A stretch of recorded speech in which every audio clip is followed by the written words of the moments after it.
Assalamualaikum warahmatullahi wabarakatuh. Halo semuanya, kami dari kelompok 6 mata kuliah Teknologi Analisis Fisika dan Elektrokimia. Hari ini kita akan belajar tentang elektrokimia dengan cara yang simpel dan menyenangkan.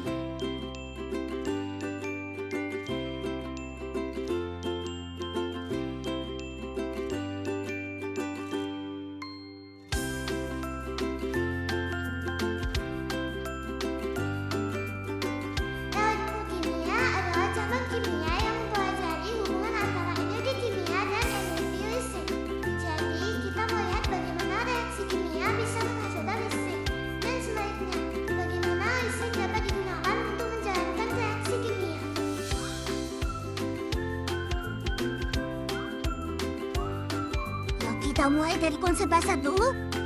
Pertama, kita bahas tentang tahanan listrik atau resistensi. Tahanan adalah ukuran seberapa besar suatu bahan menghambat aliran arus listrik. Secara matematis, tahanan listrik dilambangkan dengan R. Nilainya dipengaruhi oleh jenis bahan, panjang penghantar, dan luas penampangnya. Semakin panjang penghantarnya, tahanan listrik semakin besar, dan semakin besar penampangnya, tahanan listrik semakin kecil. Biasanya hubungan ini ditulis dalam persamaan ada sama dengan rho dikali panjang dibagi luas penampang, atau secara sistematis bisa ditulis seperti yang di atas. Rho di sini adalah tahanan jenis bahan, I panjang penghantar, dan A adalah luas penampang. Berarti ini ada hubungannya sama baterai, aki motor, sampai kolerasi besi gitu ya? Exactly. Makanya pemilihan jenis dan ukuran kabel itu penting, supaya arus listrik bisa mengalir dengan efisien. Kebalikan dari tahanan adalah hantaran, atau kemampuan suatu bahan untuk menghantarkan listrik. Jadi, kalau tahanan besar, hantarannya kecil, dan sebaliknya. Nah, dalam elektrokimia, kita fokus pada konduktivitas. Konduktivitas ini menunjukkan seberapa baik suatu bahan bisa menghantarkan listrik. Pada logam, pembawa muatannya ada elektron. Pada lautan, pembawa muatannya ada ion. Hantaran jenis atau konduktivitas listrik menyatakan kemampuan hantar persatuan panjang dan luas penampang. Maka dapat disimpulkan semakin tinggi konduktivitas, maka akan semakin mudah pula arus untuk mengalir.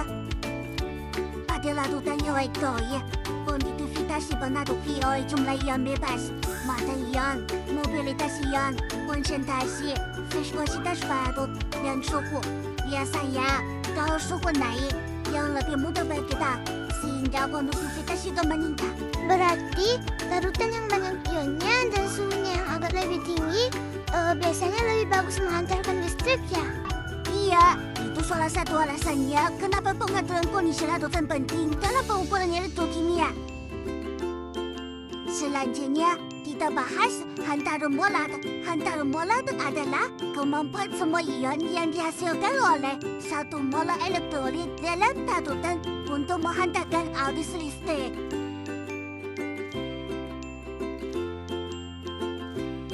Kalau tadi hantaran jenis berbicara persatuan panjang dan luas penampang, hantaran molar fokusnya pada satu mol zat terlarut. Jadi, kita melihat seberapa efektif satu proyektil itu dalam mol arus. Nilai hantaran molar bisa memberikan informasi tentang mobilitas ion, interaksi antar ion, bahkan berkaitan dengan sifat termodinamika larutan, seperti energi bebas dan entalpi. Jadi, dari nilai konduktivitas dan hantaran molar, kita bisa mengerti perilaku ion di dalam larutan. Betul, itulah kenapa pengukuran hantaran listrik ini menjadi hal yang penting untuk kita pelajari di bidang kimia dan juga farmasi. Sekarang, kita masuk ke hukum disosiasi Arrhenius.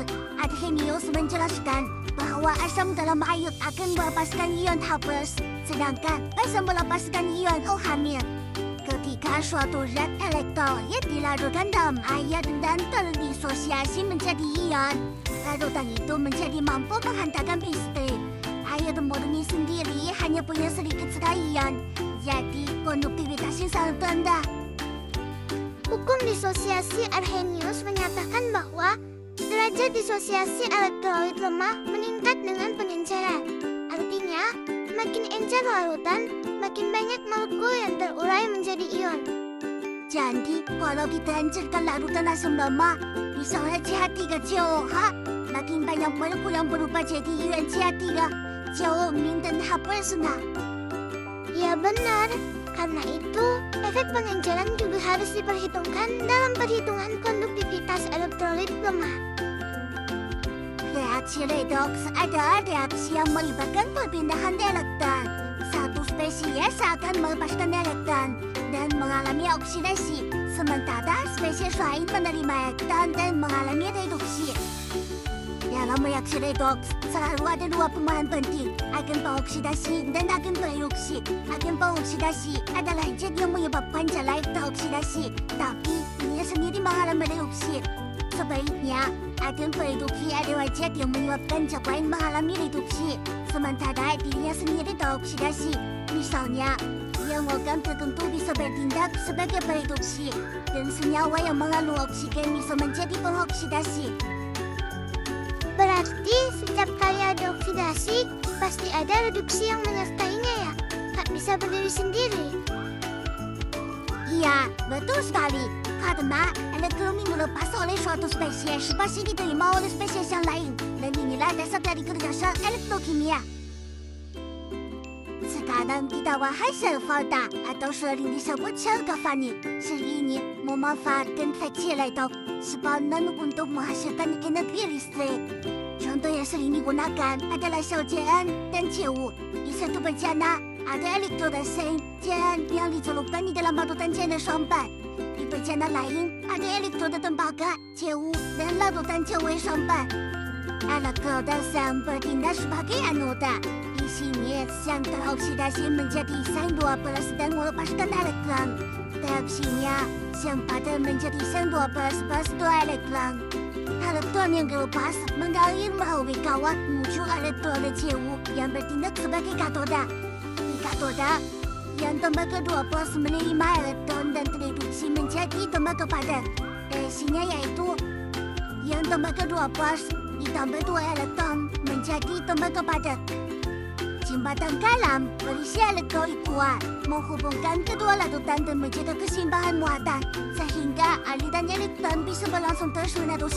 Jadi, aliran elektron di luar bejana itu yang kita sebut sebagai arus listrik ya? Ini mirip banget dengan prinsip kerja baterai. Betul, baterai pada dasarnya adalah kumpulan sel Volta dengan desain dan bahan yang lebih kompleks. Prinsip sel Volta diterapkan dalam berbagai jenis baterai yang kita gunakan sehari-hari. Misalnya, baterai sen karbon yang dulu banyak dipakai di lampu senter dan radio. Baterai merkuri yang digunakan pada jam tangan dan baterai lithium yang sekarang umum dipakai di telepon dan gambar laptop. Pada semua baterai ini, reaksi oksidasi dan reduksi dipisahkan di dua elektroda. Elektron yang mengalir dari anoda ke katoda melalui rangkaian luar dan menyediakan energi listrik yang bisa dimanfaatkan. Perbedaan jenis baterai terutama ada pada bahan elektroda dan elektrolitnya. Itu yang menentukan besar tegangan, kapasitas, daya tahan, dan keamanannya. Jadi setiap kali HP kita menyala, sebenarnya ada reaksi redoks kecil-kecilan yang sedang bekerja di dalam baterainya. Sekarang kita lihat kebalikan dari sel Volta, yaitu sel elektrolisis. Di sini kita menggunakan energi listrik dari luar untuk memaksa reaksi yang tidak spontan.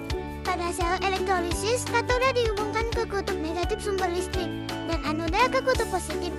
Kation akan bergerak ke katoda untuk direduksi, sedangkan anion bergerak ke anoda untuk dioksidasi.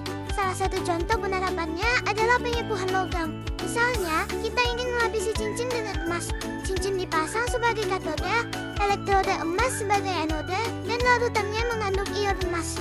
Saat arus listrik dialirkan, ion emas dilarutkan bergerak ke katoda, menerima elektron, lalu mengendap sebagai lapisan emas di permukaan cincin. Wah, jadi proses pelapisan logam yang kita lihat di perhiasan itu sebenarnya adalah elektrolisis yang dikontrol dengan baik. Betul, elektrolisis juga digunakan untuk pemurnian logam, reduksi zat kimia, dan berbagai proses industri lainnya. Jadi, hari ini kita sudah mempelajari banyak hal tentang elektrokimia. Mulai dari konsep dasar pertahanan dari hantaran mola dan pupuk disosiasi, Arrhenius, reaksi redoks, sampai sel Volta dan sel elektrolisis beserta penetapannya. Intinya, dari elektrokimia adalah perpindahan elektron dalam reaksi redoks dan bagaimana perpindahan elektron itu bisa bisa dihubungkan dengan arus listrik. Konsep ini penting bukan hanya untuk teori, tetapi juga untuk memahami cara kerja baterai, kolusi, penyepuhan logam, dan berbagai instrumen analitik di bidang kimia dan farmasi. Supaya lebih paham, jangan lupa latihan soal terutama berkaitan dengan reaksi redoks dan sel elektrokimia, serta cobalah menggambar sendiri skema sel Pauta dan sel elektrolisis. Terima kasih sudah belajar bareng kami dari kelompok 6. Semoga video ini membantu teman-teman memahami elektrokimia dengan lebih mudah. Wassalamualaikum warahmatullahi wabarakatuh. Sampai jumpa di materi berikutnya. Bye-bye.